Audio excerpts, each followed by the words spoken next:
আসসালামু আলাইকুম এভরিওয়ান। এতিম ছেলের জীবন গল্পের ৩ নম্বর পর্ব। তো চলো বেশি কথা না বলে গল্প শুরু করা যাক। রাজু বলল, এমনভাবে কান্না করলে রহিম তো মনে করবে আমি তোমাকে কতই না মেরেছি। রেদোয়ান বলল, আর এমন হবে না চাচা। রাজু বলল, ঠিক আছে, রুমে গিয়ে বিশ্রাম নাও।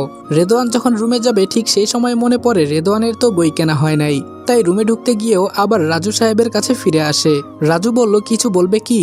রেদোয়ান বলল, চাচা আমার তো কোনো বই কেনা হয়নি। রাজু বলল, কালকে ভার্সিটি থেকে ফেরার পথে কিনে নিব, বুঝলে? রেদোয়ান মাথা নেড়ে হ্যাঁ সূচক জবাব দিয়ে রুমে চলে গেল। রুমে গিয়ে মার্কেট থেকে নিয়ে আসা সব পোশাক বিছানা থেকে নিয়ে আলনাতে রাখলো। তারপর বাথরুমে গিয়ে চোখে মুখে পানি দিয়ে রুমে এসে বিছানাতে বসলো। রেদোয়ান বিছানাতে এসে ভাবতে থাকে দুনিয়ার মানুষগুলো কতই না বৈচিত্র্যময়। একজন ভালো তো দুইজন খারাপ। এখানে মানুষের টাকা পয়সা পোশাক সবকিছু। রেদোয়ান ভাবে এতিমখানায় সে অনেক ভালো ছিল। ওখানে সবার সাথে মিশতে পারত, সবার সাথে থাকতে পারত। আর এখানে যে যার সে তার। এখানে বোঝা গেল আপন ছাড়া পর মানুষ কখনোই ভালো হয় না। হঠাৎই শামীমের রুমে রাফি চলে আসলো। রাফি বলল, ভাইয়া চলো বাইরে গিয়ে খেলবো, আমার সব বন্ধুগুলো নিচে আছে। রেদোয়ান বলল, এখানে তো কোথাও খেলার জায়গা নাই।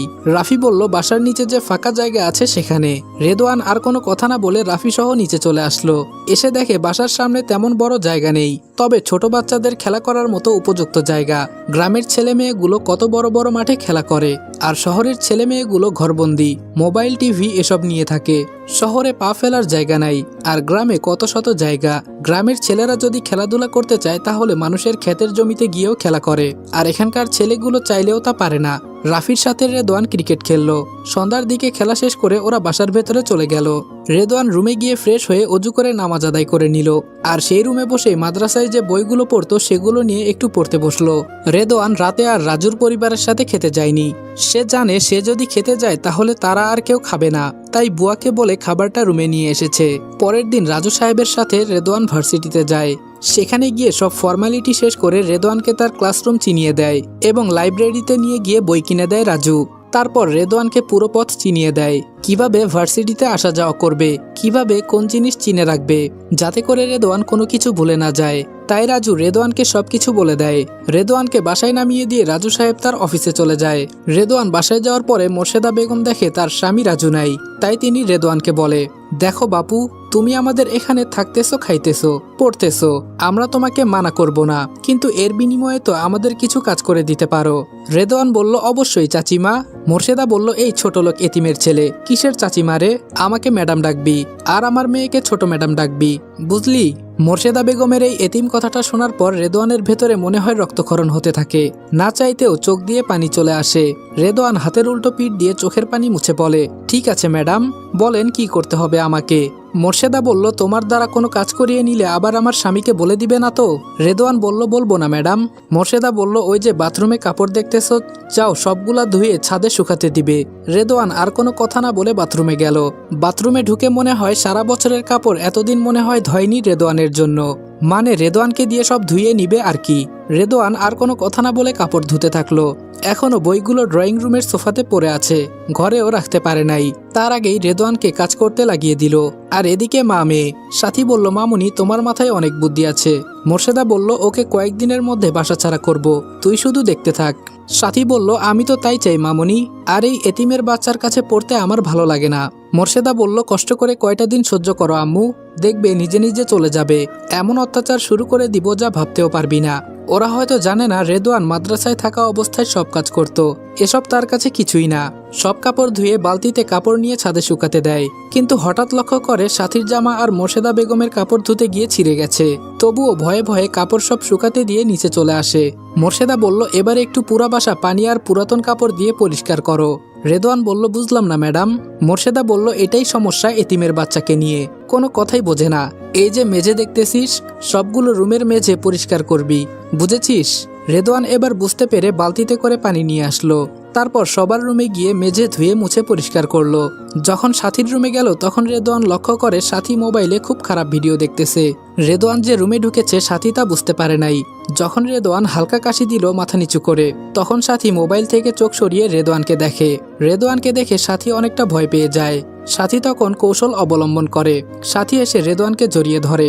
হঠাৎ সাথী এসে রেদোয়ানকে জড়িয়ে ধরায় রেদোয়ানের হাত থেকে পানির বালতি পড়ে যায়, আর সাথে সাথে সাথীকে দূরে সরিয়ে দেয়।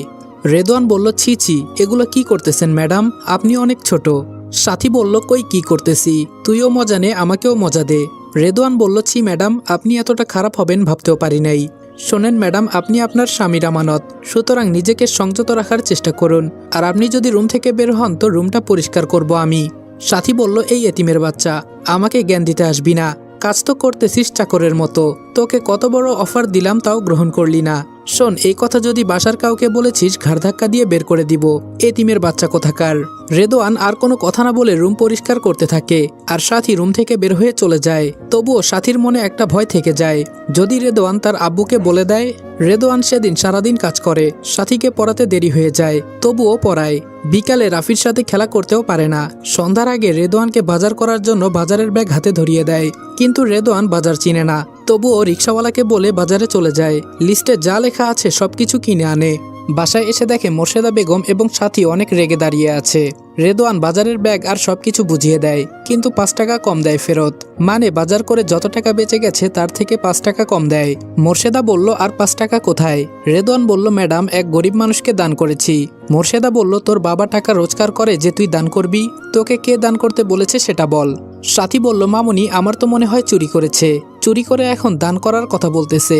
আজকে 5 টাকা চুরি করেছে, কালকে দেখবে আরো বেশি চুরি করেছে। মোর্শেদা বলল, কথা তো খারাপ বলিসনি তুই। এই চোরের বাচ্চা, এতিমের বাচ্চা, টাকা জীবনে চোখে দেখিস নাই? আর তুই আমাদের কাপড় ইচ্ছা করে ছিঁড়ে ফেলেছিস, তাই না? সাথী বলল, মামুনি, খালি মুখ দিয়ে বললে হবে না, ওই রডটা দিয়ে মারো, দেখবে সব স্বীকার করে নিয়েছে। এমনিতেই চোরের বাচ্চা বলাতে রেদওয়ানের চোখে পানি চলে এসেছে, তার উপর আবার রড দিয়ে মারতে চাচ্ছে। সাথী রডটা এনে ওর মামুনির হাতে দিলে মোর্শেদা বেগম ইচ্ছামতো রেদওয়ানকে আঘাত করতে থাকে। মার খেতে খেতে মাটিতে পড়ে গেলেও মার থামায় না মোর্শেদা বেগম। মোর্শেদা বলল, আজকের ঘটনা যদি সাথীর বাবাকে বলেছিস তাহলে তোর খবর আরো খারাপ হবে। আর শোন, ঘর থেকে বের হবি না, আর রাতে তোকে খেতেও দেওয়া হবে না। আমি সাথীর বাবাকে বলবো তুই খেয়ে ঘুমিয়ে গেছিস, এবার দূর হ সামনে থেকে। রেদওয়ান কোনো রকম উঠে তার রুমে এসে দরজা বন্ধ করে হাউমাউ করে কান্না করতে থাকে। সবচেয়ে বেশি কষ্ট হচ্ছে রেদওয়ানের বাবা মাকে চোর বলে গালি দেওয়াতে, যেখানে রেদওয়ানের বাবা মা এমন মানুষ ছিলেনই না।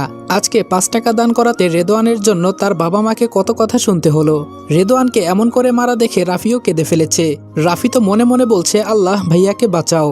রাতে রাজু সাহেব এসে রেদওয়ানের কথা জিজ্ঞেস করলে মা মেয়ে দুজনে বলে রেদওয়ান খেয়ে ঘুমিয়ে গেছে। রাজু সাহেবের বিশ্বাস হলো না, তাই নিজের রেদওয়ানকে ডাক দিল, আর রেদওয়ান বিছানায় শোয়া অবস্থায় উত্তর দিল সে খেয়েছে। এভাবে দিন চলতে থাকে। প্রতিদিন রেদওয়ানকে দিয়ে বাসার সব কাজ করিয়ে নেয় মোর্শেদা বেগম। তবে রাজু সাহেব অফিসে চলে যাওয়ার পর আর প্রতিদিন কোনো না কোনো কারণ দেখিয়ে রেদওয়ানকে মারবেই ওই রডটা দিয়ে। একদিন তো মারতে মারতে রেদওয়ানের শরীর থেকে রক্ত বের করে দিয়েছিল মোর্শেদা বেগম। প্রতিদিন সাথী আর রাফিকে পড়ানো, আর সাথী যখন কোনো পড়া পারে না তখন সে রেদওয়ানকে খারাপ প্রস্তাব দেয়, আর রেদওয়ান তা এড়িয়ে যায়। রাফি সবকিছুই দেখে, সবই বুঝে, কিন্তু কাউকে কোনো কিছু বলতে পারে না। রেদওয়ান সেদিনের পর থেকে আর ভার্সিটিতে যেতে পারে নাই। রাজু সাহেব চলে গেলে রেদওয়ানকে বাসার নানা রকম কাজে লাগিয়ে দিত মোর্শেদা বেগম। যদি বিকালে মাঝে মাঝে কাজ না থাকতো তাহলে রাফির সাথে খেলা করত। প্রতি রাতে রেদওয়ানের চোখ দিয়ে পানি ঝরে, যা দেখার কেউ নেই। তবুও রেদওয়ান নিজের মনকে বুঝিয়ে সান্ত্বনা দেয়। বাসার কাজ করা, মোর্শেদা বেগমের রডের মার, সাথীর খারাপ অত্যাচার, সব মিলিয়ে অনেক খারাপ অবস্থা রেদওয়ানের। একদিন বিকালে রাফি সহ রেদওয়ান ক্রিকেট খেলার সময় রাফির রেদওয়ানকে বলে, ভাইয়া আর কত এভাবে মার খেয়ে পড়ে থাকবে তুমি? আর কত এভাবে চাকরের মতো কাজ করবে ভাইয়া? তুমি এখান থেকে চলে যাও ভাইয়া, এখানে আর থেকো না, তুমি, তোমাকে মেরে ফেলবে এখানে থাকলে। আমি বললাম, কোথায় যাব আর কার কাছে যাব? কে আছে আমার এই শহরে? আমি যে বড় একারে, আপন বলতে যে কেউ নাই আমার। যদি কেউ থাকতো তাহলে এখান থেকে কবেই চলে যেতাম। রাফি বলল, ভাইয়া তুমি এখান থেকে চলে গিয়ে অন্য কাউকে টিউশন করাও, তোমার মতো করে কেউ পড়াতে পারে না, তোমার মতো করে কেউ বোঝাতেও পারে না। আমি বললাম, কে দিবে আমাকে টিউশন? কার কাছে যাব আমি? রাফি বলল, আব্বুকে বলে দেখো। আমি বললাম, না, যদি বলি তাহলে তোর আব্বু সব জেনে যাবে, তখন অনেক সমস্যা হবে। আমি চাই না আমার কারণে কারো কোনো সমস্যা হোক, যতই কষ্ট হোক না কেন এখান থেকে কোথাও যাব না আমি।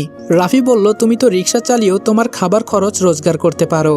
আমি বললাম, এই শহরে কোনো কিছুই তেমন তো চিনি না ভাই, এসব কথা বাদ দে।